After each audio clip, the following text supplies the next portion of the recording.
Expecting to have sidewalks done, that's kind of ridiculous. That's like saying, well, 100% of the streets are going to be done. It's a back and forth dialogue Let's move ahead. between members of the Tulsa Transportation Advisory Board. Let's get something that we can all, be happy with. These men and women are thinking about Tulsa's future roadways. Traditionally, we've only tried to move traffic faster, and now we want to provide for a safer environment for all of the users. The Complete Streets model would set up sidewalks, bike trails, and wheelchair accessibility.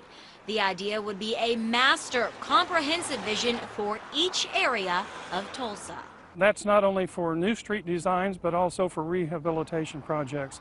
And where funding is provided for these projects that are coming forward, we're asking that a portion of those funds be set aside. City engineers say we cannot afford to start all over, and some areas do not have the extra room for all the cement. Sidewalks are important, but when it talked about doing just the recreation of all the streets, the funding was not there to widen and improve every street in the city of Tulsa. The Americans with Disabilities Act surveyed the city and sees a need for $100 million worth of sidewalks.